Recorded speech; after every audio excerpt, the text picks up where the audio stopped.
faly miarabantsika rehetra rahalahy sy anabavy eo amin'ny tompo indray amin'ity androany ity. Donc heureux de vous dire bonjour les frères et sœurs pour ce moment. Na tsika eto Madagascar na tsy namantsika any ivelany. Les frères qui sont à Madagascar et ceux qui sont à l'étranger aussi. Faly zay satria misy toana fana ifampisara ihany koa mampahery ary manambara an'izay nataon'ny tompo taminay amin'ny ty androany ity. Nous sommes heureux pour ce moment parce que par la grâce du Seigneur on peut partager, s'exhorter, s'encourager et aussi se témoigner de ce que le Seigneur a fait pour nous. De akoatr'izay koa moa misy frères et sœurs koa namana koa izay tonga mamangy anay mitsidika. Il y a aussi par cela il y a aussi les frères et sœurs qui viennent de l'étranger qui sont ici avec nous.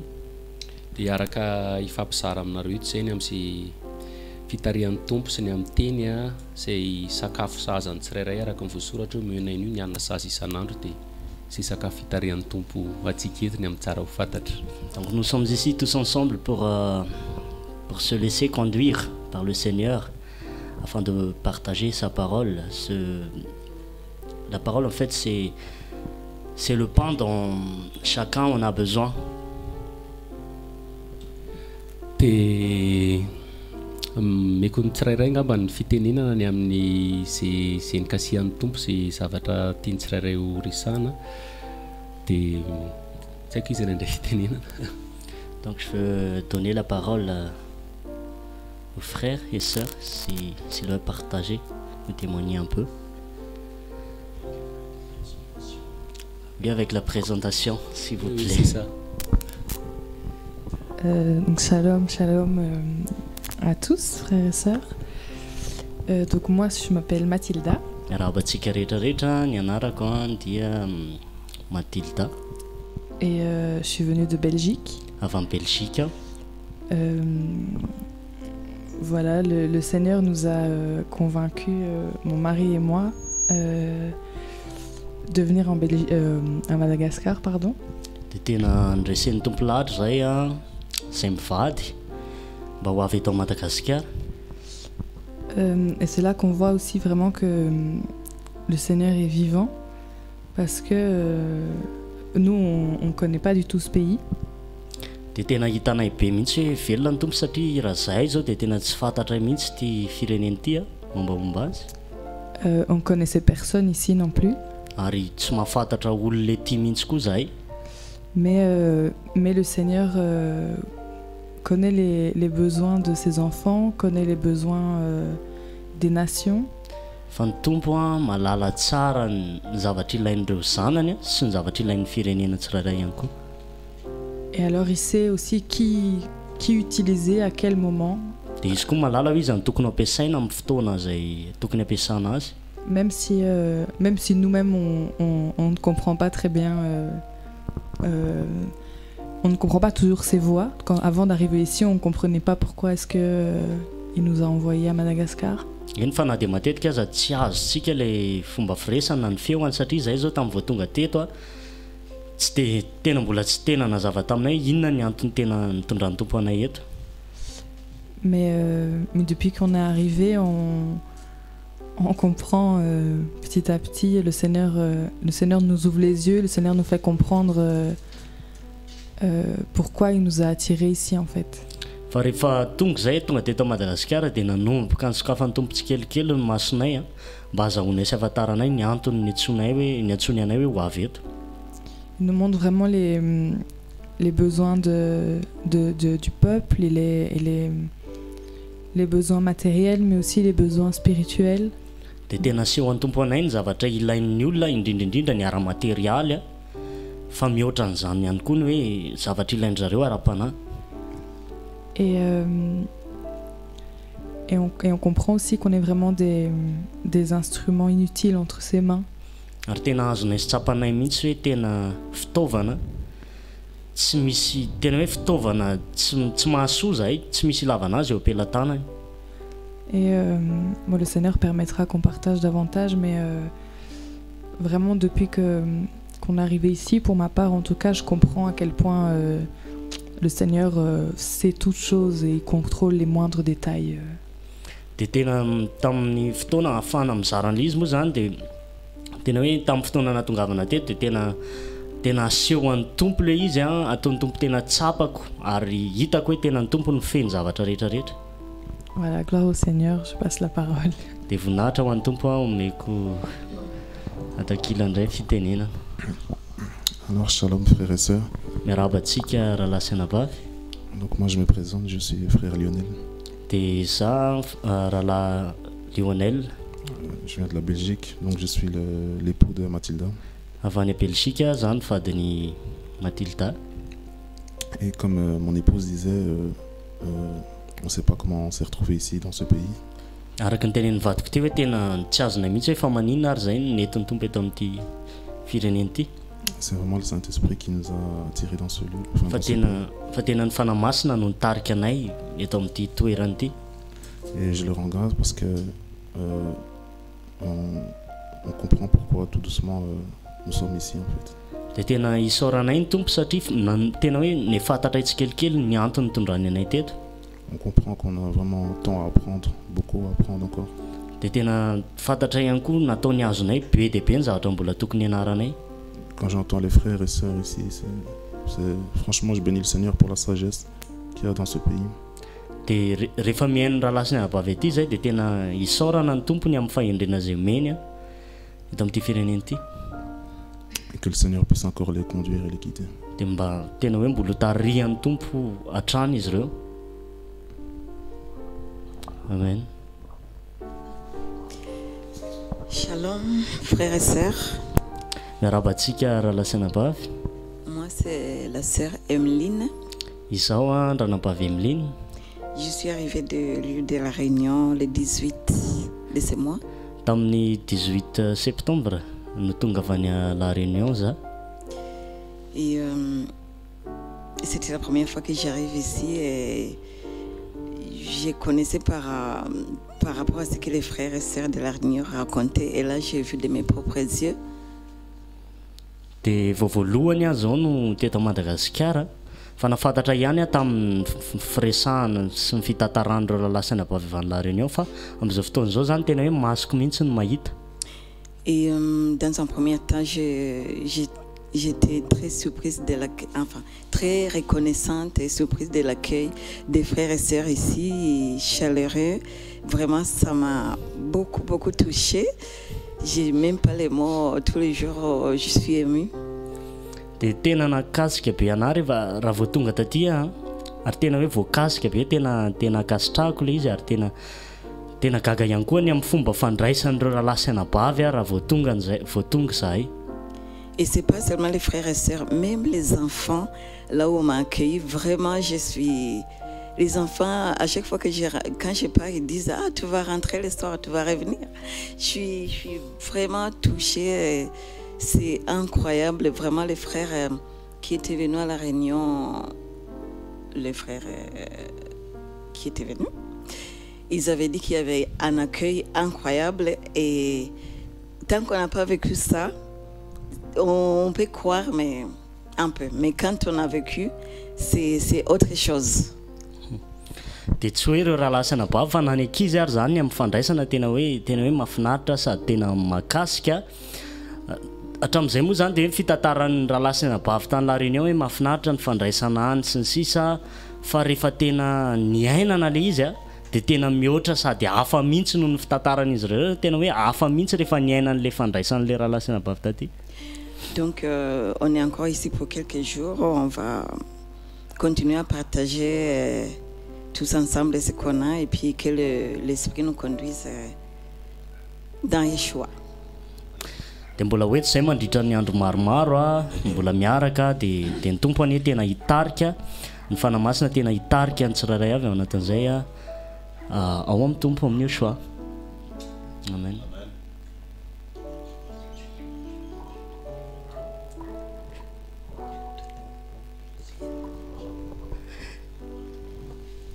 Shalom à tous. Shalom, shalom. Et Shalom tsika rehetra. moi, c'est le frère Ange de La Réunion.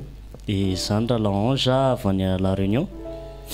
Et le Seigneur nous a envoyés ici Dia nalefa ny tompo aty zahay pour faire sa volonté déjà. mba hanaovana ny sitrapony. Amen, amen. Parce Amen. que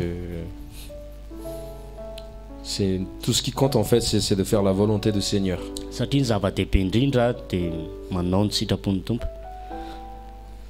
Et ce que moi j'ai remarqué, ce que comme la sœur elle a dit, Dia ny zavatra hitako ihany koa tao anatin'ilay izy araky ny zavatra nilazain'ilay anapavintsika teo, que il y a des frères et sœurs à Madagascar hoe misy rahalahy sy anabavy aty à Madagasikara qui nous aiment izay tia antsika et qui nous reçoivent bien comme il ary izay faut. nandray anay araky ny tokony ho izy. Et ça, je glorifie le Seigneur Ary ny tena hoe isaorana ny tompony amin'izany, parce que c'est vraiment j'ai pas de mots pour décrire parce que voilà, on voit l'amour du Seigneur en fait. tsy hita zany izay teny tena nazavana ilay izy fa ny zavatra hita ao anatin'ilay izy dia tena hoe hita ny fitiavan'ny tompo. Et pour la mission, Dia ny amin'ny mission na ny iraka izay atao, le Seigneur fait grâce et jusqu'ici il se glorifie. dia hoe tena eo zany fahasoavan'ny tompo ary hatramin'izao dia tena manandratra ny anarany izy, Il touche les cœurs mikasika ny fon'ny olona izy et pardon, il nous conduit mais d'une façon mais incroyable aussi. dia tena mitarika amin'ny fomba tsy takatry ny saina mahagaga izy ao anatin'izany. Je glorifie aussi son nom pour ça Ary tena asandratra mena voninahitra ny anarany noho ny amin'izay fitariany izay, et que son nom soit encore béni. ary mbola tena isaorana ihany koa ny anarany. Amen. Je laisse d'abord la parole à mon frère. Amen. Omena ny Amen. rahalato ny fitenenana. Shalom à tous, frères et sœurs en Yeshua, et shalom aussi à celui qui a des oreilles. Miarahaba antsika rehetra, shalom ho an'ny rahalahy sy ny anabavy dia miarahaba ny izay rehetra manana sofina hoety miaino ihany koa. Que le nom du Seigneur soit glorifié en tout temps. Asandratra mandraka rivany ny anaran'ny tompo. Amen. Je suis Carole qui vient de La Réunion. Za rahalahy Carole avy any à La Réunion. Le Seigneur m'a envoyé ici à Madagascar Dia nandefana aty ny tompo aty à Madagasikara pour proclamer son saint nom mba hanambara nyilay anarany masina et pour accomplir la mission de l'Ecclésia. ary afana afaka ariana tanteraka ihany koa ny iraka izay ho an'ny fiangonana. Que le Saint-Esprit nous conduit dans ce partage Ny fanahy masina hitarika antsika atao anatin'ity fizarana ity et que lui seul soit élevé. Alléluia. ary izy rery no asandratra ao anatin'izany. Amen. Amen.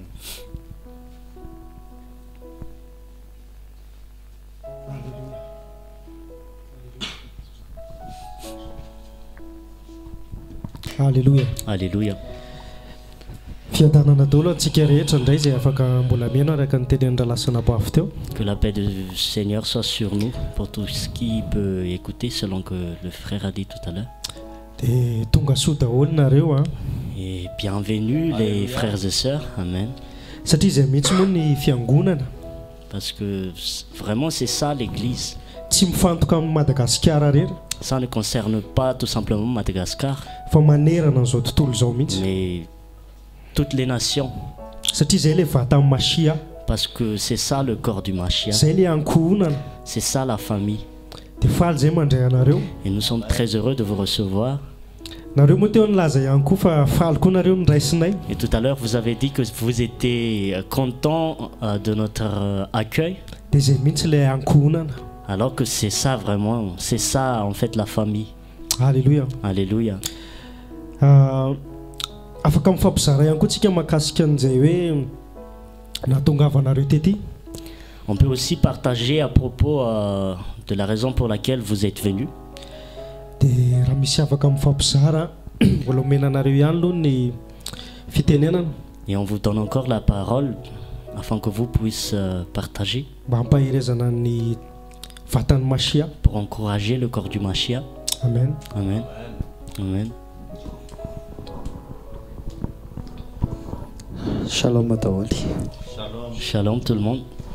Ya araky nefa ny fampizarana tamin'ny rahalasana bavy teo a. Comme ce qui a été déjà partagé. Nandriana ny anarako. Et mon nom c'est Nandrian. Dia naraky ny fampizarana tamin'ny rahalasana bavy teo ny zavatra ohatrany hoe nakasika kely anahy tiako ampitana amintsika rehetra. Ce qui m'a touché aussi, je veux le partager avec vous tous. Ny tena zava-dehibe dia hoe mifantoka amin'ny Yehoshua foana le filazantsara izay fampizarana. Ce qui est la plus importante en fait, c'est que l'évangile et le partage doivent se focaliser sur Yehoshua. Satria tena hoe Yehoshua le fiainana ny tediavan'ny tsirairay a. Parce que ce que chacun cherche en fait, c'est Yehoshua qui est la vie. Zay ny problème ny tsirairay le tsy misy fiainana ao anatin'ny fahotana ao anatin'ny aizana. Et le problème de chacun en fait, c'est que ils n'ont pas la vie, ils sont dans le péché. Dia tena hoe zay nampaherezako ny tsirairay avy hoe rehefa mizara dia tena hoe ao anatin'ny fahatsorana, ao anatin'izay fitiavana, tena hoe mpifantoka amin'izay Yehoshua fiainana manafaka ny amin'ny fahotana ao anatin'ny fahazavana, tena hoe mitondra an'ilay fahazavana Yehoshua hanafaka antsika tsirairay avy ao anatin'ny karazana hoe aizana. Et c'est pour cela que j'encourage en fait chacun dans le partage de se focaliser en fait sur Yehoshua qui est la lumière, qui donne la vie, afin que nous soyons vraiment des lumières pour apporter la lumière dans la ténèbre. Amen. Amen. Dia mankasitraka ihany koa ny tsirairay avy izay hoe nanana ny ataoko hoe tena hoe farisian-dahatra ny hoe andeha aty Madagasikara ihany koa, tena hoe hijery amin'ny Madagasikara satria izay ny tena zava-misy. Et nous sommes reconnaissants aussi pour tous ceux qui ont cette conviction en fait de venir à Madagascar. Satria samy matsapitsika hoe ohatrohatrany ahoana ny zavatra misy aty ny tena hoe ny fanjakan'ny fahotana eto Madagasikara. Car chacun de nous connaissons en fait ce qui se passe à Madagascar, le péché, le règne du péché, tout ça. Dia ny faniriana dia zao. Et notre désir. Tena hoe Yehoshua mbola tena hoe hitombo betsaka ny anatin'ny tsirairay avy. Et que Yehoshua vraiment croisse dans le cœur de chacun. Alléluia. Alléluia. Gloire au Seigneur Yehoshua. Voninahitra ho an'ny Tompo Yehoshua. Voninahitra ny Tompo satria izy moa manao an'le miasa amintsika tsirairay avy. Gloire à lui parce que c'est lui qui fait l'œuvre. Misy pensée tonga ato antoko, misy teny tonga. Il y a une pensée qui vient manoloana ny hoe fandraisana andro namantsika. Concernant en fait l'accueil de nos frères et sœurs. Tompony izy taona mantsy naniraka ny mpianatra. Parce que le Seigneur à un moment donné il a envoyé ses disciples. Dia ny teny izy rehefa maniraka ianao izy dia misy olona meo an'le olona ny fiadanana. Et il a dit quand vous marchez dans un village, dis-leur la paix, donne-leur la paix. Dia raha misy zanaka ny fiadanana izy izy dia tonga ho amin'ny fiadanana. Et s'il y a un enfant de la paix, donc la paix sera sur eux. Dia ao anatin'izay izy izy raha ohatra ka tsy mandray izy le olona ao izy dia ahitsano izy mivovoka amin'ny tongotrareo. Mais il a dit aussi que si ces gens-là n'accepteront pas la paix, que vous ne reçoivez pas la paix, donc secouez la poussière qui est sur vos pieds. Et pourquoi le Seigneur a dit cela? Parce que pour les Juifs, avant, s'il y a des étrangers qui viennent, il faut laver ses pieds. Et en fait, la signification de ce pratique-là, en fait, c'est de recevoir correctement les étrangers, servir les étrangers. Et nous connaissons aussi que le Seigneur lui-même a lavé les pieds de ses disciples. Et au temps d'Abraham aussi, il a aussi lavé les pieds des trois, les anges. dia nytianatenenina hoe ny tompo ny miasa fa atsika dia samy mpanompo daholo ny tompo. Et ce que nous voulons dire en fait, c'est que le Seigneur qui a fait l'œuvre, c'est le Seigneur qui a travaillé, mais nous sommes tous des serviteurs en lui. dia manompo tsika na vahinona frères et sœurs rehefa mitompo. Et nous servons le Seigneur, nous servons même les frères et sœurs, les étrangers aussi. dia ny tompo mivoninahitra. Et à lui seul soit la gloire. dia faly be zay dia maro moa zavatra ho zaraina araka n'le resantsika teo a. Et nous sommes très heureux, et comme nous l'avons dit tout à l'heure. Nanahoana ny natonga anareo hoe andao antsika ho amin'ny Madagasikara. Zay efa nytanina mipetraka. Et comme nous avons dit tout à l'heure, il y a beaucoup à partager. Donc la question, pourquoi vous êtes venu à Madagascar, c'est ça? Oui. Pourquoi vous êtes venu à Madagascar? Parce qu'il y a beaucoup de nations.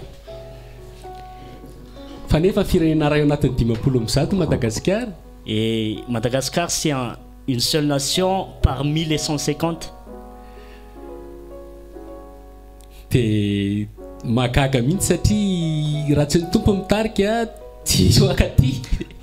Oui, et c'est étonnant parce que si ce n'est pas le Seigneur qui vous a amené ici, personne ne sera pas là.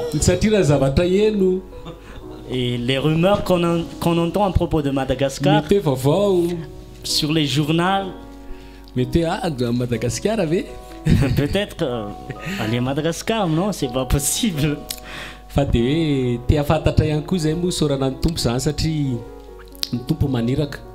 Mais nous voulons aussi connaître et nous remercions le Seigneur. Nous voulons connaître la raison pour laquelle vous êtes venus et nous remercions le Seigneur pour cela aussi. Et nous vous remercions en fait pour votre obéissance envers le Seigneur. Parce que Jonas, dans la Bible, le Seigneur lui a dit d'aller à Ninive. Il ne veut pas aller à Ninive. Mais il voulait aller à Tarsis. Tarsis c'était celui qui était en fait brillant, il y a le confort, il y a ce qu'on voulait en fait. Mais à Ninive, c'est autre chose. Mais heureusement que vous êtes venu à Ninive. Parce que l'évangélisation à Ninive n'était pas en vain. Il y avait des gens qui ont été touchés. Même les animaux ont jeûné. Même le roi, il s'était humilié. Mais quand même, Yona, il était en colère. Il était furieux d'aller à Ninive après. Mais nous croyons que nous ne sommes pas comme ça. Car nous voyons le fruit. Donc la parole est ouverte. Et chacun peut parler, partager. Amen, amen. C'est la sœur Emeline. Je voudrais répondre à la question pourquoi on a choisi Madagascar.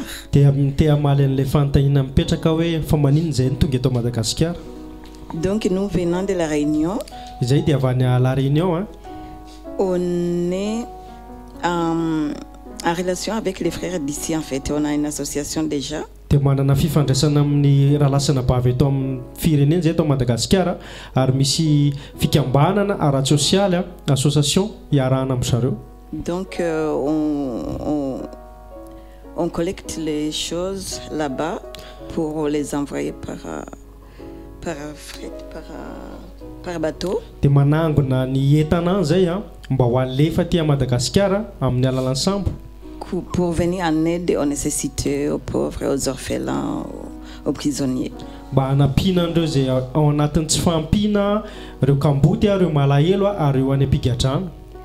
Mais à vrai dire, l'esprit de Ninive m'a passé dans l'esprit pendant 2 secondes. Quand j'étais à la Réunion, l'esprit de Ninive m'a passé dans la tête pendant 2 secondes. Je vais vous dire pourquoi. En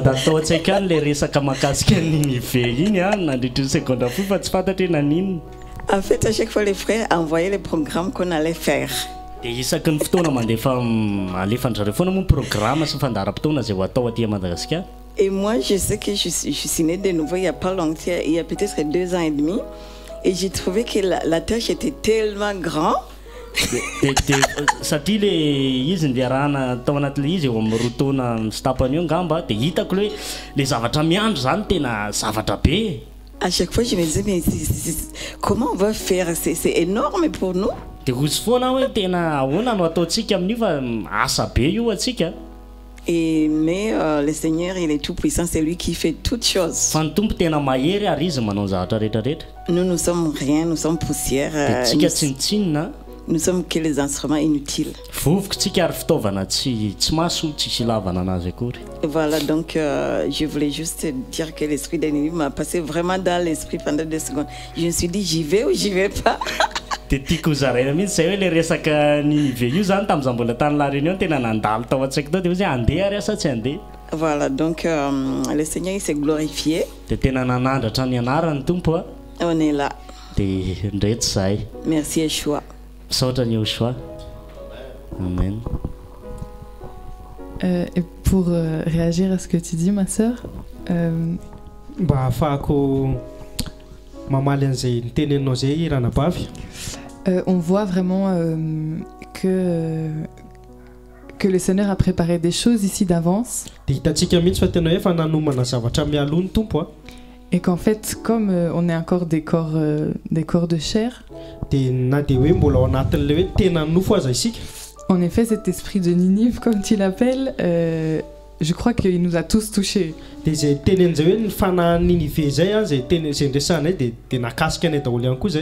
pour le petit témoignage, nous, donc voilà, on a reçu à cœur vraiment de venir à Madagascar pour aider les orphelins, pour aider les pauvres.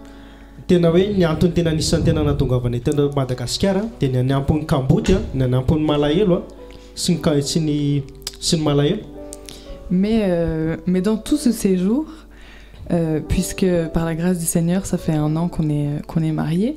Satria mandritra an'izay fotoana zay efa ray taona aloha zay nivady.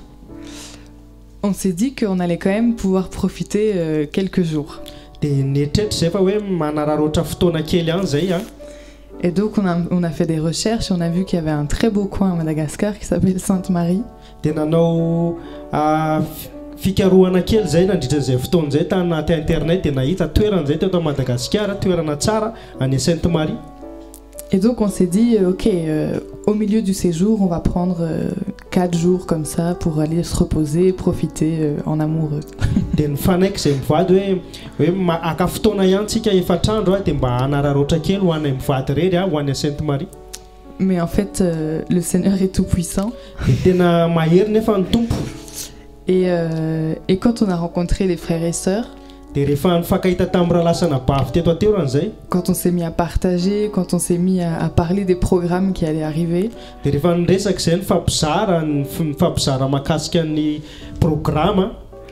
le Seigneur, à travers sa parole d'abord, et puis à travers les discussions avec les frères et sœurs, il nous a clairement dit que c'était pas là-bas qu'on devait aller, quoi. Et donc on a dû annuler ces billets d'avion là pour Sainte-Marie.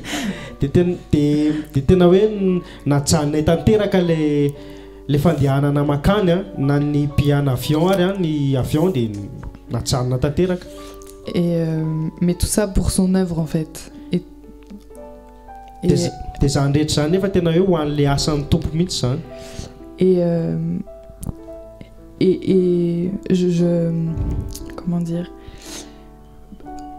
on n'est pas quelqu'un parce qu'on a annulé nos billets pour Sainte-Marie.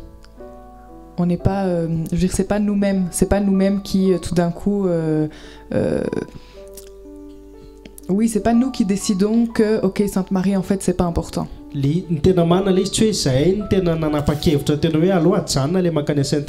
Pour nous, c'était très important.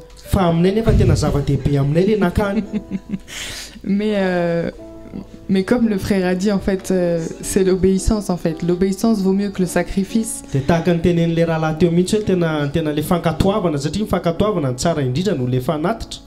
Et donc pour lui, en fait, parce qu'on est des serviteurs inutiles, parce qu'on n'est que poussière, on a dit ok Seigneur, tu ne veux pas là-bas. Dia tena hoe ho anazy rery any ho an'ny tompo rery any zany zany rehetrarehetra any satria izay dia mpanompo tsisy lavana azy a dia tena hoe ho azy rery any. Et on comprend en fait vraiment pourquoi est-ce qu'on ne devait pas aller là-bas. On comprend toutes les choses glorieuses qu'il fait ici à Tana et qu'il n'aurait pas fait peut-être à Sainte-Marie. Dia tena azonay tsara mihitsy zany amin'izao ilay zavatra tiany tompo hatongavana satria tena naneho ny voninahiny zay dia tena hitanay izay voninahiny zay. Amen.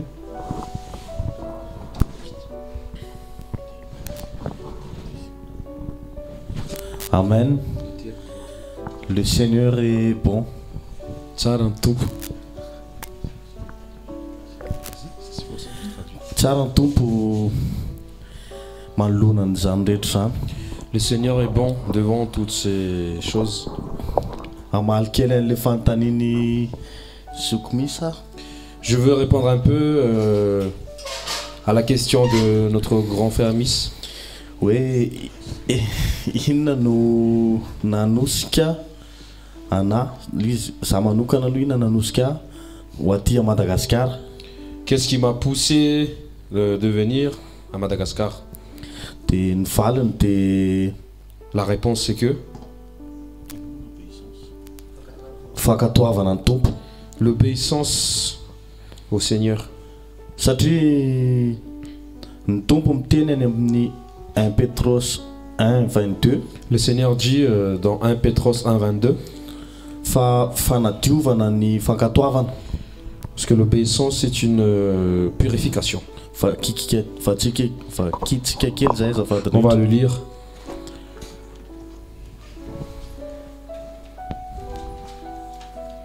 Un Petros 1. Je lis au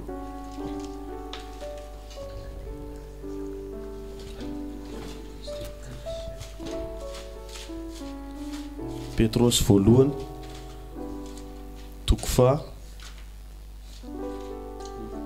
voalohany andininy faharoa amby roapolo. 1 Petros 1 verset 22.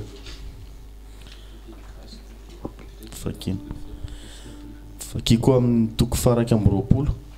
Izay mino any Elohim amin'ny alalany dia ilaina nangana azy tamin'ny maty ka nanome voninahitra azy mba hiorenan'ny finoanareo sy ny fanantenanareo amin'ny Elohim satria efa nodiovinareo ny fankatoavanareo tamin'ny fanarahana ny fahamarinana ho amin'ny fitiavan-dralahy tsy miangatra dia mifankatiava fatratra amin'ny fo. Par ce moyen, vous croyez en Elohim qu'il a ressuscité des morts et lui a donné gloire, afin que votre foi et votre espérance soient en Elohim. Ayant purifié vos âmes par l'obéissance à la vérité par le moyen de l'Esprit, pour un amour fraternel sincère, aimez-vous ardemment les uns les autres d'un cœur pur. C'est écrit que l'obéissance purifie. Parce que Yoshua l'a montré quand il était descendu sur terre. Et là-dessus c'est écrit que aimez-vous les uns les autres. Et ce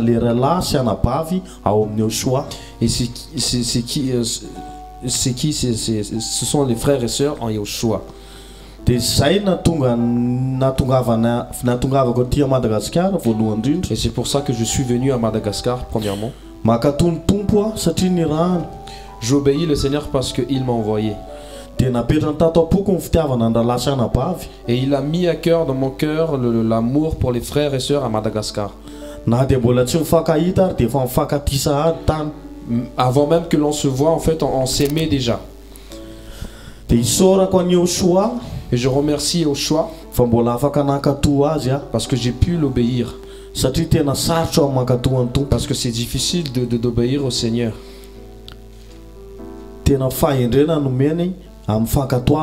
C'est la sagesse qu'il donne par l'obéissance. dia isorako ny tompo meko ny rahalahy zay anoy. Je remercie les seigneurs, je donne aux frères. Ie afinaritra le obéissance. C'est vraiment bien l'obéissance. Fa ny obéissance rehetra moa marary. Mais toute obéissance, y a un prix, ça fait mal. Ny tompo voalaza mihitsy hoe nianatra ny fanekena izy nianatra nanaiky tamin'ny fahoriana, nianatra ny obéissance izy tamin'ny fahoriana. Le Seigneur a dit qu'il a appris l'obéissance, qu'il a appris la souffrance. L'obéissance par la souffrance. L'obéissance par la souffrance. Dinanindra rehefa mafilo, surtout quand on est têtu. Matetika mba ho lasa tsy têtu. Souvent pour ne pas être têtu. Dia misy zavatra atao. Il y a toujours quelque chose à faire. Misy discipline raha. Il y a une discipline à respecter. Dia tsy tiany nofo iny. Et la chair n'aime pas ça. Nefa amin'iny nianarana ny fanekena. Alors que c'est que par ça qu'on pourrait apprendre l'obéissance. Ataony olona zany amin'ny rehefa mamolaka biby. Les gens font ça pour dompter les animaux. Rehefa hoe madiditra le soavaly. Quand un cheval est un petit peu violent. Rehefa folana tsy mety folaka. Quand on le dompte, il est difficile à dompter. Dia misy fotoana aloha tsy mena sakafo. Parfois on lui donne pas à manger. Apetraka eo amin'ny tanin'andro. On le laisse sur le soleil. Miamalemy amizay ny nofo. Bah il devient mou. Dia avy eo amizay atao gauche. On le dit à gauche. Magnanaiky gauche. Il va aller à gauche. Na dia tianao. Même s'il ne veut pas obéir. Dia misy fotoana ny tompo mitarika antsika ohatr'izay. Parfois le Seigneur nous fait aussi comme ça. Fa rehefa hoe folakitsika. Mais quand on est dompté. Rehefa souple tsara ny zioka. Quand on est le joug est bien souple. Satria ny tompony teny hoe eto ny ziokako. Parce que le Seigneur a dit portez mon joug. Ny zioka tsy vita raha tsy miondrika ny loha. Le joug ne peut pas être portable si on ne baisse pas la tête. Dia mila soumis. On doit être soumis. Mila tsy mitsiketsika. On ne doit pas bouger. Dia misaotra anareo nanaiky izay lalana nataon'ny tompo izay. Merci à vous d'avoir respecté ce chemin que le Seigneur vous a donné. Tena nahoana ny fahitanareo azy iny ny tena hoe zavatra tena nakasika atao anatin'izay satria moa ny tompo rehefa ohatran'io sady mampianatra antsika ihany koa izy. Comment vous avez trouvé et c'est quoi votre sentiment, ce que vous avez senti parce que certainement le Seigneur vous a aussi appris quelque chose. Nandritran'izay fotoana izay inona ny tena hoe zavatra. Pendant ce temps, qu'est-ce qui vous a vraiment marqué? Oui. Oui. Moi, ce qui m'a marqué, c'est surtout le nombre de gens qui sont pauvres en fait. Tena anisan'ny tena nakasika dia ny fahamarony sy ny fahabetsahan'ireo olona zay tena hoe sahirana. Ça m'a marqué parce que quand j'étais à la Réunion, j'ai une copine qui était venue ici. Nakasika le satria tamin'izaho tany à la Réunion nanana namana zay dia nakaty izy. Et je lui ai demandé, dis-moi ma copine, est-ce que vraiment Madagascar c'est aussi pauvre? Enfin, il y a beaucoup de gens dans la rue comme ça, pauvres aussi qu'on les dit. Dia nanontany anazy hoe mba tena tenenao anao hoe tena be dia be olona mahantra sahirana tokoa ve any à Madagascar? Parce que quand j'avais entendu ça, la première fois je me suis dit, oh, c'est comme en Afrique. En Afrique aussi on est pauvre comme ça. Moi je viens de là-bas en fait. Satria raha vao nahino an'izay dia hoy zay ohatry ny any Afrika rehetra ihany io satria ny any koa sahirana sady za koa mantsy avy any. Donc, comme la copine aussi venait d'Afrique, elle m'a répondu que c'est vrai, en Afrique aussi, il y a beaucoup de gens dans la rue. Fa le namako rehefa niresaka tamiko dia hoy zay marina fa be dia be koa ny olona mangataka eny an-dalana any Afrique. Mais il m'a dit qu'à Tana, c'est vraiment un peu, les niveaux un peu plus haut par rapport en Afrique là-bas d'où on vient. Fa aty Afrika zany ato Tana eo Antananarivo aty Madagascar zany tena betsaka kokoa ireo olona zay tena sahirana. Donc ça m'a marqué beaucoup. J'ai vu moi-même de mes propres yeux quand on a fait la nuit pour aider les nécessiteux. Dia tena nakasika be analy izy satria tena masoko mihitsy nahita rehefa nanao an'le asa koa moa ndray alina iny nanampiandreo olona sahirana. Sinon, ce qui m'a marqué, c'est la gentillesse des gens. dia ny ankoatr'izay koa nakasika dia ny fahatsorana sy ny fahalemen'ny olona. Voilà, c'est ça. Dia zay.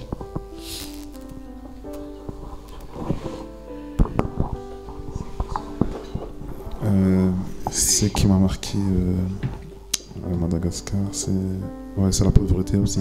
T'as raison, ma soeur, c'est vraiment la pauvreté.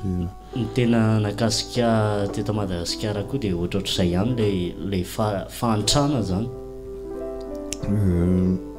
Que les gens soient, enfin, que les gens aient peu, que les gens mangent une fois par jour, il paraît même pas, enfin une fois tous les 2 jours. Dia hoe tena indraindray tena tsy fampitsakafo zany a, misy indray mandeha misakafo a, tsy ampy ny sakafo, ny sasany moa tsy mihinana mihitsy, misy koa hoe indray mandeha ao anatin'ny 2 andro. Et c'est une chose aussi en fait qui m'a fait changer d'avis concernant le voyage à Sainte-Marie en fait. Dia zay koa anisan'ny tena nampatonga nahiova hevitra amin'ilay tokony fandehanana eo à Sainte-Marie. Je me suis dit en fait mais quel égoïste je suis. Dia hoy zay hoe tena tia tena zany. Il y a des gens à côté de moi qui ne mangent pas. Nefa be dia be ireo olona izay tsy misakafo. Et moi je vais aller bronzer sur une île. Dia zany dia hitapitapy andro hitanitanin'andro ary. Qui l'évangile, je témoigne. En même temps je me repens. Dia zay le filazantsara moa zany dia tao anatin'izay hoe sa tena mibebaka tao anatin'ilay izy. Ce que j'ai remarqué aussi dans ce peuple, c'est aussi l'humilité. Dia ny hitako teto amin'ity firenena ity koa dia ny fanetretena. Le sourire, la gentillesse. Ny tsikitsika, ny fahatsaram-panahy. Voilà. Dia zay.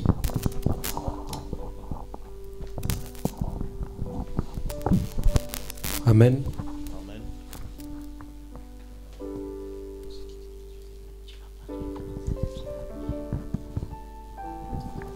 Amen. Gloire au Seigneur. Oui, pour répondre en même temps. Je vais revenir toujours sur Ninive. Le Seigneur insiste sur Ninive. On va prendre Jonas.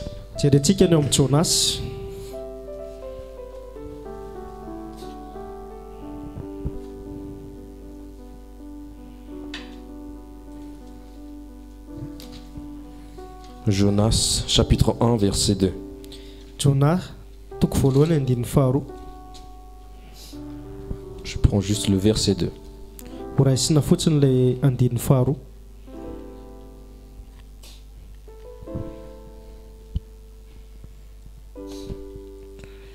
Lève-toi, va à Ninive, la grande ville, et crie contre elle, car leur méchanceté est montée jusqu'à moi.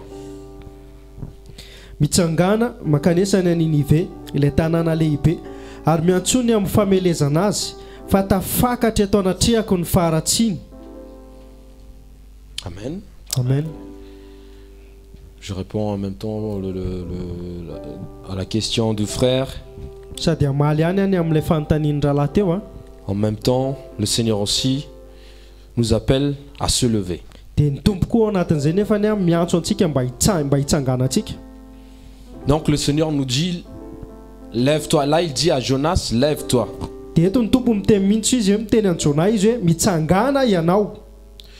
Jonas en fait il faisait partie des fils d'Israël, les Juifs. Et Ninive en fait c'est un endroit en Assyrie. Donc en fait c'est un endroit des étrangers. Et Ninive veut dire en fait terre de Ninos. Ninos en fait c'était le roi d'Assyrie à l'époque. Et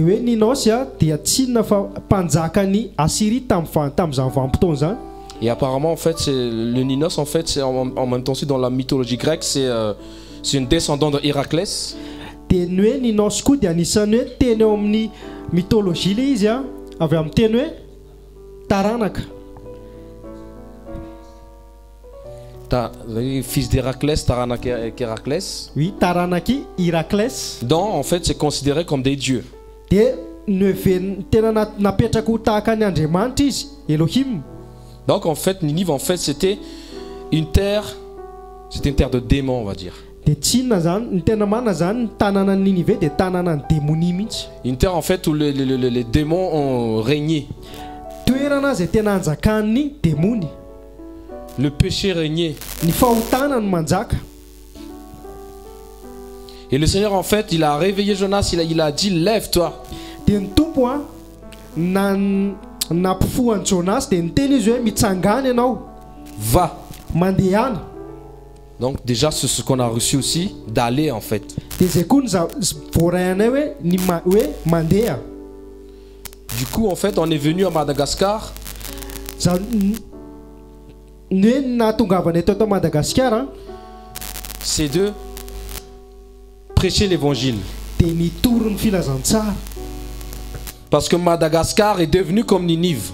Satria Madagascar dia lasa tonga tahaka Ninive ihany koa izy. Le péché est en train de prendre l'ampleur. Tena hoe ny fahotana lasa mahazo toerana. Des abominations. Tena hoe fahavetavetana. La sorcellerie. Ny famosaviana. La religion. Ny fombafomba-pivavahana. Tout sauf la lumière du Seigneur. Zavatra rehetra akoatran'ny fahazavana tompo. Ny zavatra rehetra akoatran'ny fahazavana. La ténèbre est vraiment épaisse. Tena hoe matevina be mihitsy ny aizina. Mais vraiment épaisse. Tena matevina. Sur la rue tu marches. Eny an-dalana eny ianao mandeha. Tu entends des chants évangéliques. Maheno hira ara-pilazantsara ianao. Tout le monde met des chants évangéliques. Rehetrarehetra mametraka an'izay hira zay daholo. Mais quand tu leur parles, fa rehefa miresaka aminy ianao, tu ne vois pas le Seigneur. Dia tsy hitanao mihitsy ny tompo. Il n'y a que la ténèbre. Tena hoe maizina no hitanao eo. Il n'y a que péché. Fahotana. Les gens n'ont plus le respect. Tsy misy fifanajana intsony eo amin'ny olona samy olona. Les gens n'ont plus la moralité. Tsisy tena hoe fanajana intsony mihitsy. Les gens s'entretuent eux-mêmes. Tena hoe mifamono tsiraray avy. Le péché règne. Manjaka ny fahotana. On croyait voir quelque chose de bien. Ohatrany hoe mahita zavatra tsara tsika. Surtout dans la société. Indrindra eo amin'ny fiarahamonina. Mais il n'y a rien de bon. Nefa tena tsy hitanao mihitsy le tena hoe tsara. On ne voit plus Yehoshua. Tsy hitanao intsony Yehoshua. À tous les quatre coins, à tous les coins, amin'ny sisiny rehetra eny il y a plein de bâtiments d'église. Tena feno trano-pivavahana maro. Il y a beaucoup de pasteurs. Feno pasteur. Il y a beaucoup de prophètes. Feno mpaminany. Il y a beaucoup de soi-disant des apôtres. Feno apostolo isika. Mais je ne vois pas la lumière, toujours pas la lumière. Fa zany efa tsy mahita fahazavana mihitsy. Et ça me fait penser vraiment à Ninive. Dia tena mampatsiahana le toerana ny Ninive mihitsy. Amen. Amen.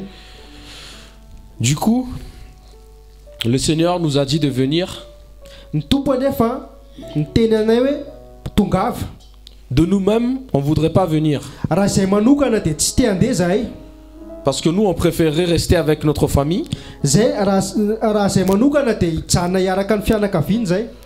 Bien profiter avec nos familles. Tena hoe manararoatra miaraka amin'ny fianakaviana ny ankohonana.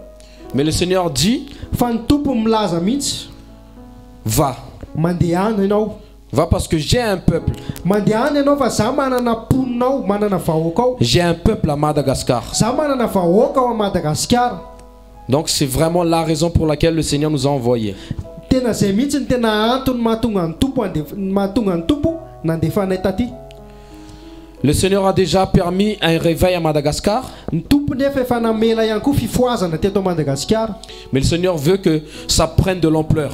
Fa ny tena tiany tompo dia tena hoe hiparitaka io azo toerana io. Il faut que l'on dénonce le péché. Mila tena ambara miharihary mihitsy ny fahotana. Parce que soi-disant les églises ou les faux pasteurs, tout ça en fait, personne ne dénonce le péché.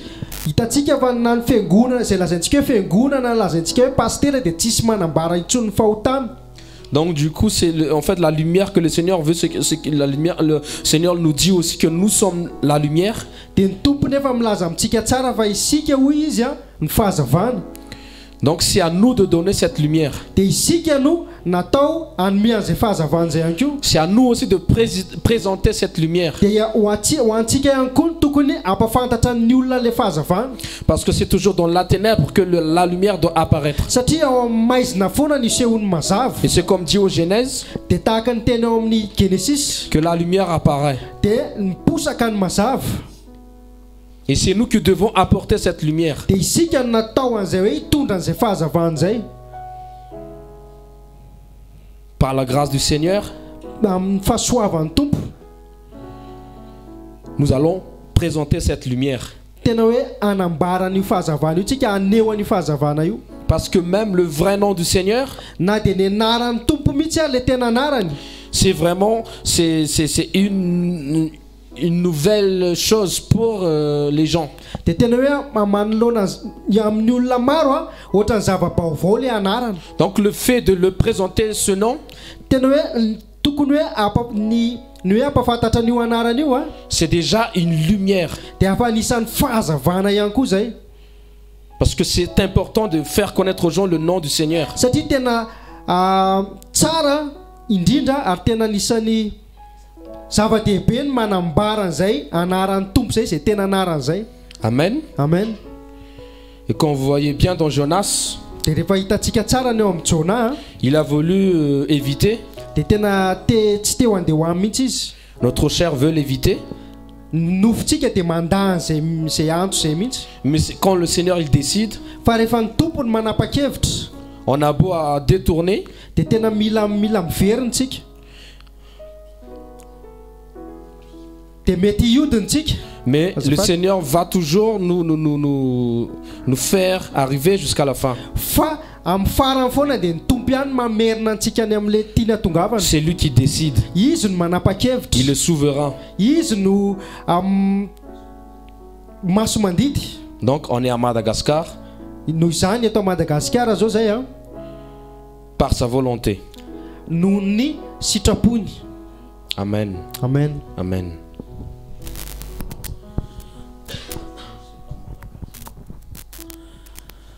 Ny tena tsapako indray zany vao tonga teto Madagascar, Et ce que j'ai vraiment senti quand j'arrivais à Madagascar, tsy de tena le fahantrana loatra c'était pas vraiment la pauvreté na koa hoe le fahotana loatra, ou le péché même, fa ny fahalalan'ny olona ny baiboly sy ny toko sy ny andinina. mais la connaissance des gens, la connaissance de la Bible. Tout le monde connaît la Bible et ses versets. Eny fa na ankizy kely ara dia mahalala toko sy andinina. Même les enfants connaissent les versets de la Bible. Dia hitako fa tsy mahavonjy ka le fahalalana an'le toko sy andinina. Et j'ai su en fait que la connaissance des chapitres et versets ne peut pas nous sauver. Satria rehefa tena resahana tokoa le andininy tononona, Car lorsqu'on parle vraiment de cette verset qu'ils disent, ils prononcent, dia tsy misy vokatra any amin'le olona. il n'y a pas de fruit en fait en ces gens-là. Dia any ka na ny fitoriana ary zany dia miova. Et même l'évangélisation, le message change. Satria na rehefa hitory amin'ny olona ary ianao dia tsy mila verset intsony. Car en fait, même ta façon d'évangéliser change. Parce que quand tu évangélises à ces gens-là, tu n'as pas besoin de citer des versets. Fa ny fiainanao mihitsy no torianao amin'ny olona le fiainana ny kasiany Yesoanao. Mais tu vas en fait leur partager ta vie et le changement que le Seigneur a fait dans ta vie. Dia le fiainana ny torianao aminazy zany efa Yehoshua mihitsy le fiainana torianao. Et cette vie que tu vas leur partager, en fait, c'est Yehoshua lui-même. Fa le toko sy andininy zany tena apetraka ary ambadika ary mihitsy. Mais les versets et les chapitres là, on met à part. Satria malala verset daholo ny olona. Car tout le monde connaît tes versets. Ohatra anankiray, Par exemple, rangahy anankiray mivarotra, il y avait un homme qui était vendeur. mivarotra izy fa mila vola izy fa andeha hamadika. Il vendait en fait et il a besoin de l'argent parce qu'il il en a besoin pour l'exhumation, le retournement des morts. dia nanatona azy a nantany hoe ohatrinona le zavatra midinao. Je lui ai demandé le prix de la chose qu'il vendait. Dia nilazainy ihany vidiny. Et il a parlé le prix, il a donné le prix. Dia nividiko le zavatra dia nanontaniko izy aveo hoe ataonao inona le vola, dia ozy izy hoe amadiako ozy izy le vola. Donc j'ai acheté la chose et je lui ai demandé en fait après qu'est-ce que tu vas en faire de cet argent, et il a dit je vais l'utiliser pour l'exhumation, le retournement des morts. Dia nanomboka niteny taminy aho hoe tsy tiany Jesosy ny famadihana, tsy tiany Yeshua ny fahamadihana. J'ai commencé à lui dire en fait que Yeshua n'aime pas en fait l'exhumation. Dia izy no manomboka mamoaka ny tonony sy andiny ny Baiboly. Et c'est lui-même qui va commencer à citer des versets dans la Bible. Satria izy ao anaty atoko-pivavahana anankiray izay malala ny toko sy andiny ny Baiboly. Parce qu'il est dans une religion qui connaissent les versets, les chapitres de la Bible. Dia rehefa tena nanontaniana izy hoe raha maty zao ianao dia makaiza ny fanahinao. Et quand je lui ai demandé si tu meurs maintenant, ton âme va vers où va ton âme? Dia hoy izy mantsy hoe makany an-danitra, dia izy hoe tsy avy hatrany. Et il m'a répondu au ciel. Et je lui ai répondu en retour non. Satria any an-danitra ho tsy hidika idirana fotsiny. Parce que c'est pas tout le monde qui va entrer aux cieux. Dia niteneniko izy hoe Jaona toko fahatelo milaza hoe zay nateraka avy any ambony dia izy nanohy an'le andininy sy toko. Et je lui ai parlé du verset dans Yohanan chapitre 3 que c'est lui qui est né d'en haut. Je lui ai dit tout simplement ça et il a continué en fait le verset. Dia nefa ny tsy fatany dikan'le tenenin'le toko sy andininy. Alors qu'il ne connaissait même pas la signification de ce verset là. Dia nitoriana taminy fiovapo. Et je lui ai prêché le changement du cœur. Dia voakasika ny fony ary resy lahatra izy fa Yeshua ny tompo sy mpamonjy. Et le Seigneur a touché son cœur et il était convaincu que c'est Yeshua en fait qui est le Seigneur et Sauveur. Dia hoy izy mantsy azy hoe mandehana dia tadiavo ny tompo. Et je lui ai dit va et chercher le Seigneur. Satria ny tompo milaza fa alefany aminy reny fanahin'olo reny reny olo reny. Parce que le Seigneur nous a dit qu'il faut envoyer les gens, ces âmes-là vers lui. Dia avy eo ny tompo rery ihany no afaka manova azy. Et c'est lui seul qui va les changer. Dia fitaka be le fahalalana toko sy andininy. Donc ça nous égare vraiment de la connaissance des chapitres et versets nous égare. Fa le firaisana ao amin'ny tompo mihitsy no ilaina. Mais c'est l'intimité, la relation avec le Seigneur qui est la plus importante. Firaisana any amin'ny takotakony. La relation dans le secret. Firaisana dia tsisy afa-tsy anao sy Yeshua irery ihany. Donc il y a personne entre toi et le Seigneur, c'est entre vous deux seulement. Dia zay ny filazantsara toroina ty à Madagascar. C'est ça l'évangile que nous prêchons à Madagascar. Yeshua irery ihany, Yeshua Mashiach irery ihany no Elohim. Yeshua Mashiach seul, il est l'Elohim. Alléluia. Alléluia. Amen. Amen.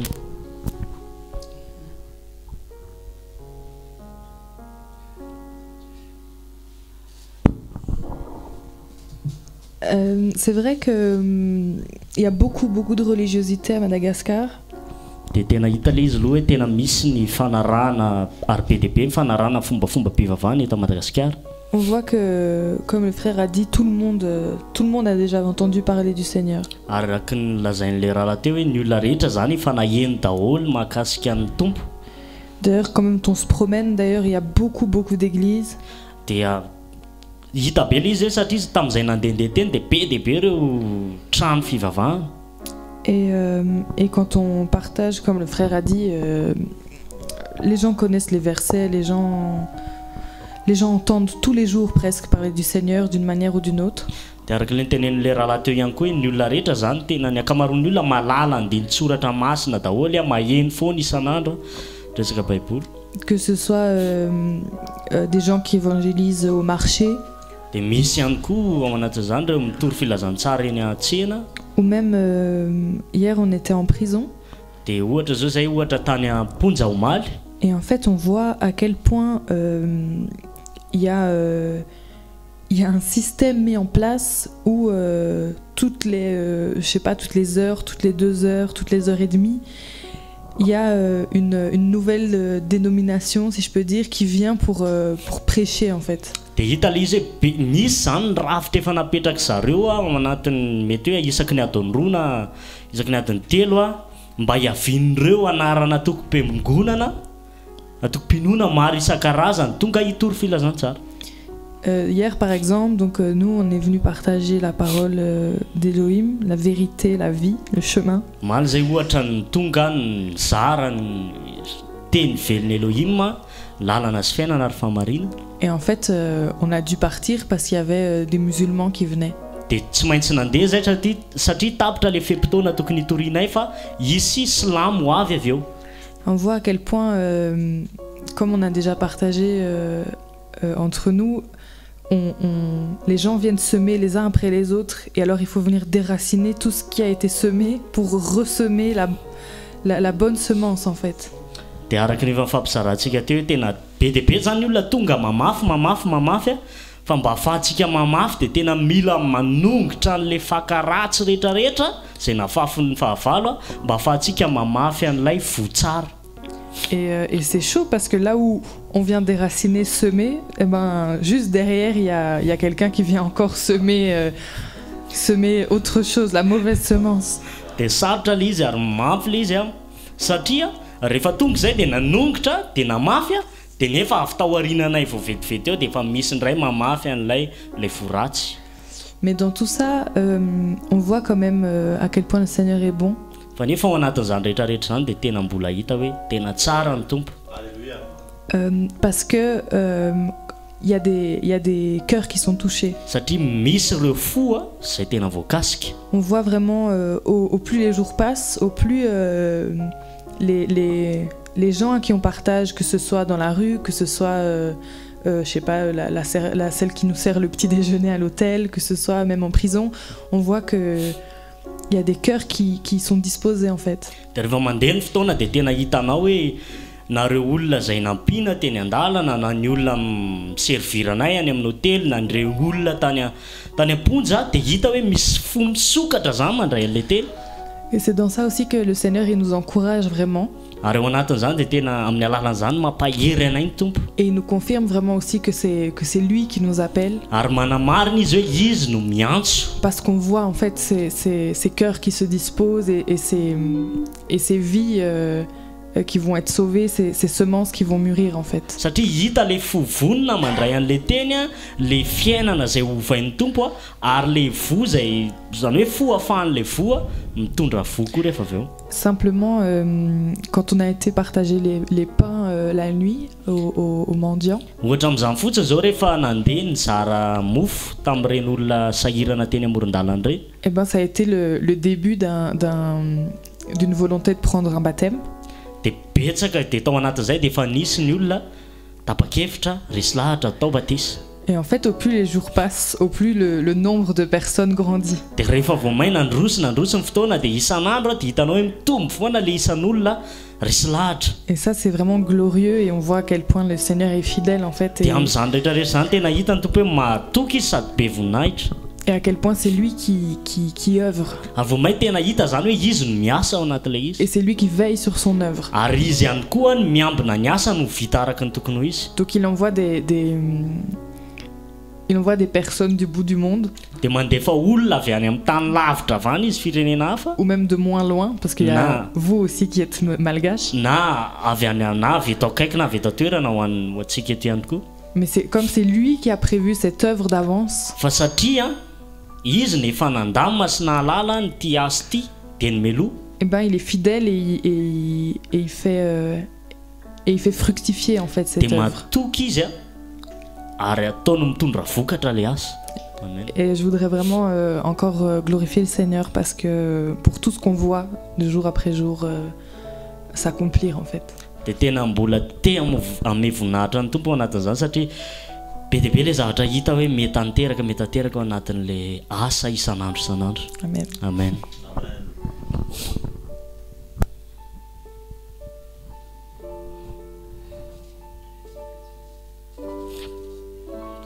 Ok, ben on remercie le Seigneur pour tout cela.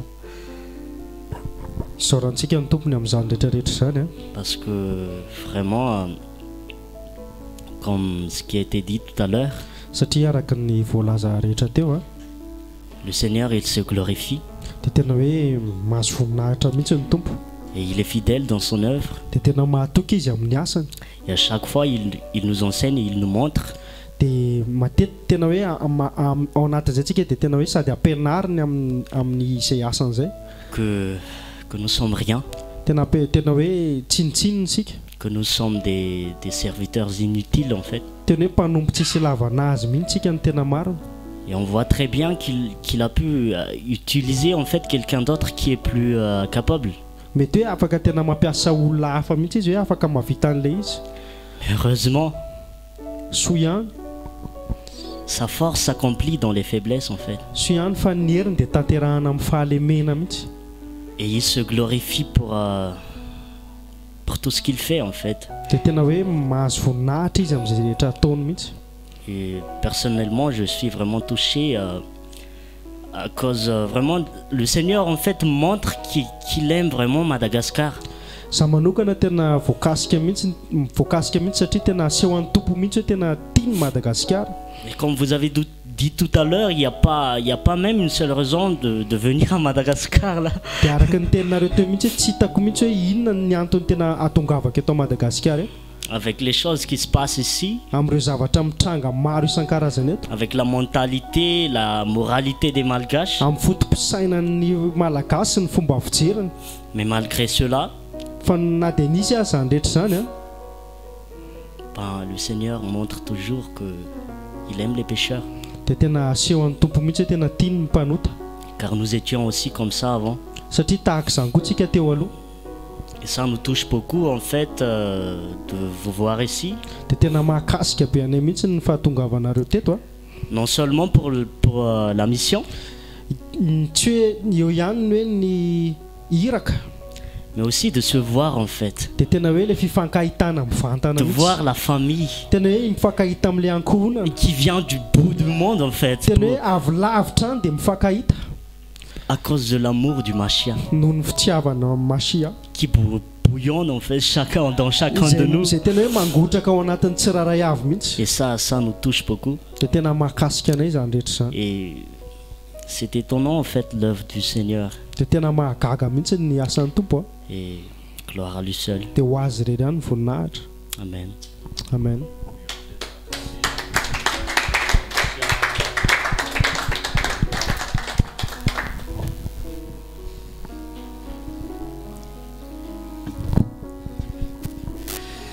Yesu ohatran'ny tompontsika any amin'izany fa tena Nous remercions le Seigneur pour tout ça.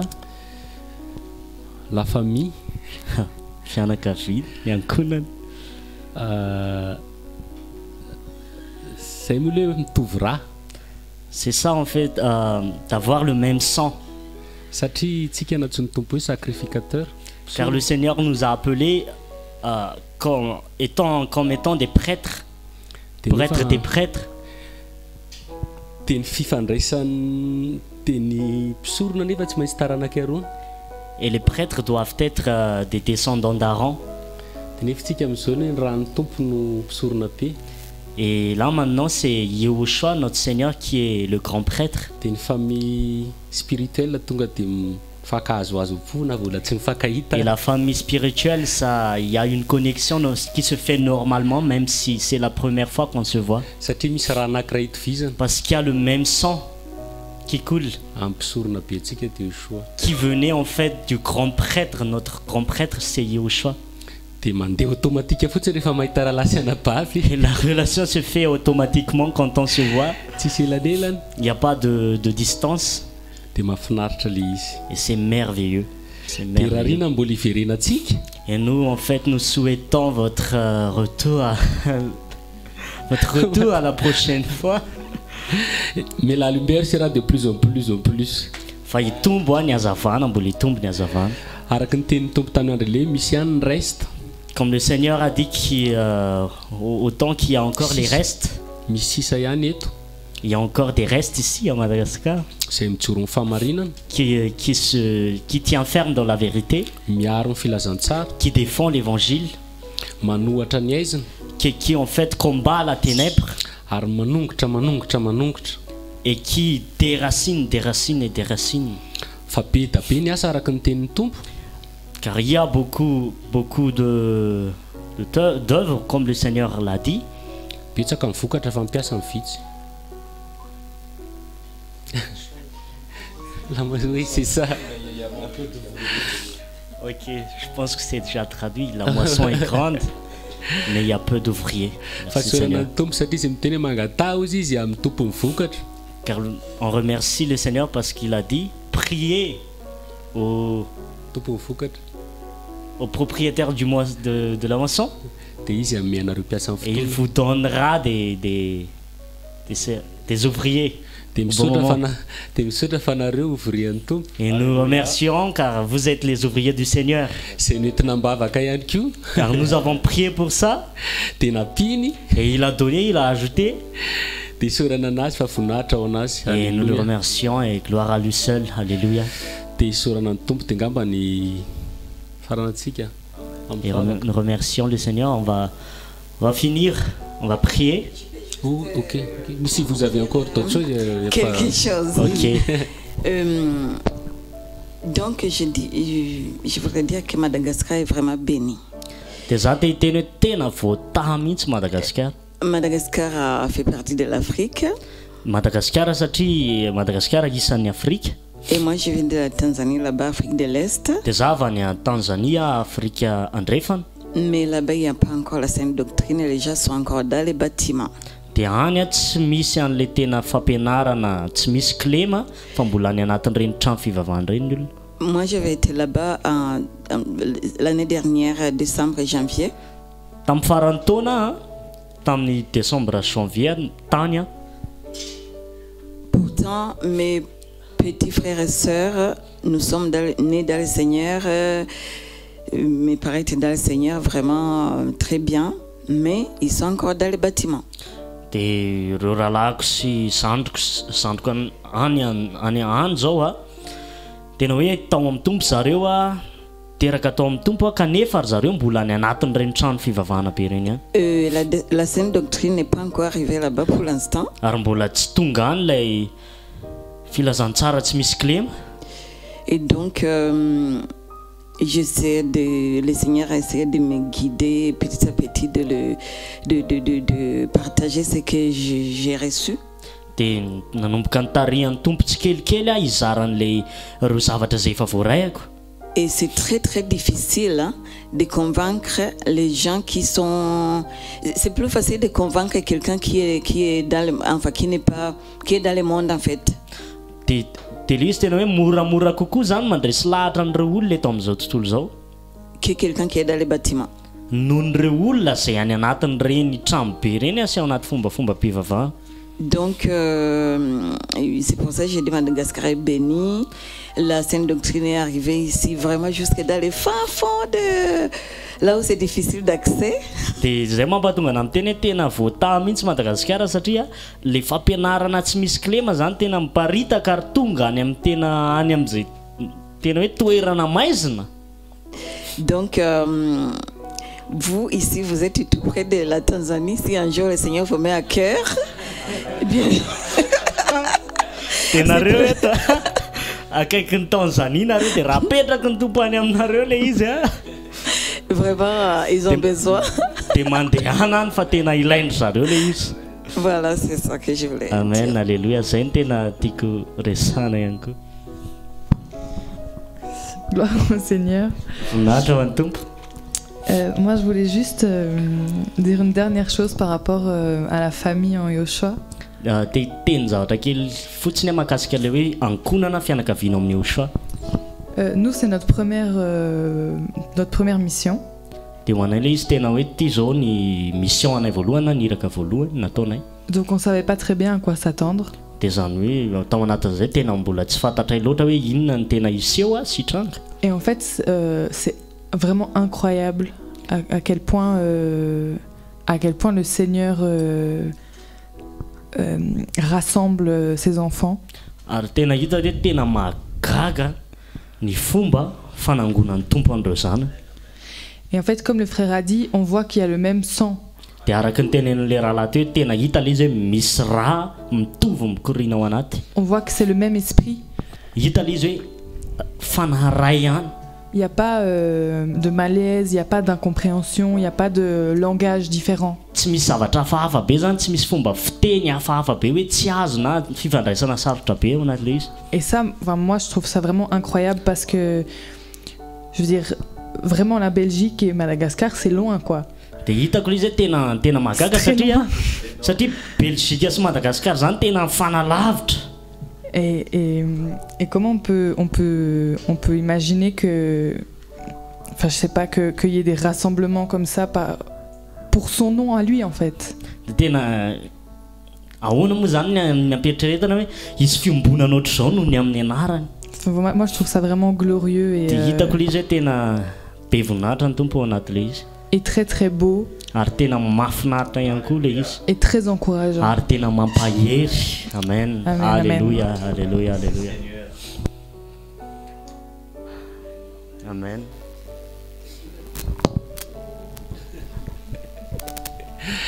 Ie dia misaotra antsika tamin'izay fizarana fohifohy zay. Et nous vous remercions pour tous ces partages. Dia ny tompony miamboninahitra dia izy nisandratra dia izy vonana iseho. Nous glorifions le Seigneur et que lui seul soit élevé et que lui seul soit visible. Dia vavaka antsika hamarana anazy amin'ny voninahitra sy saotra anazy. Et on va prier pour finir, pour le glorifier et pour le remercier. Amen. Malala-pamonjy maheno misaotra anao Yeshua Masiana amin'ny zavatra nataonao tamin'ny fiainana iray manontolo voninahitra ho anao, ny dira ho anao, ny laza ho anao, ny rehetra sy ny fahefana mbola ho anao. Misaotra ny amin'ny fiasanao Tata malala-pamonjy mahero fa ianao no naniraka tompo malala, ianao no niantoka ny zavatra rehetra. Tena hoe misaotra ny amin'ireo rahalasy anapavy rehetra Yeshua Masiana izay iasanao tompo malala-pamonjy mahero voninahitra ho anao, ny dira, ny haja. Misaotra Tata ny amin'ny so rehetra. Tena hoe benizy manana anao tompo malala, tena hoe miantoka anay fa miantoka amin'ny fiainanay ianao dia tena misaotra Tata malala. Mitoy amin'ny rehetra tompo malala dia apetraka feno am-pelantananao, anao ny asa, ianao ny asa, ianao no manome ny fanahinao, manolo-tsaina anay ianao, mitaritalana anay ianao, manome ny tena ombavanay ianao, miantoka amin'ny fiainanay indray manontolo ianao, na ny ara-batana ny ara-panahy tompo malala-pamonjy hoe dia tena misaotra makasitraka feno Yeshua Masiana, tena ny dira, ny laza, ny voninahitra, ny hery, ny fahefana ho anao Tata. Teo amin'ny programa rehetra rehefa feo tompo malala dia apetraka feno am-pelantananao feno. Misaotra Yeshua Masiana, voninahitranao. Alleluia. Amen.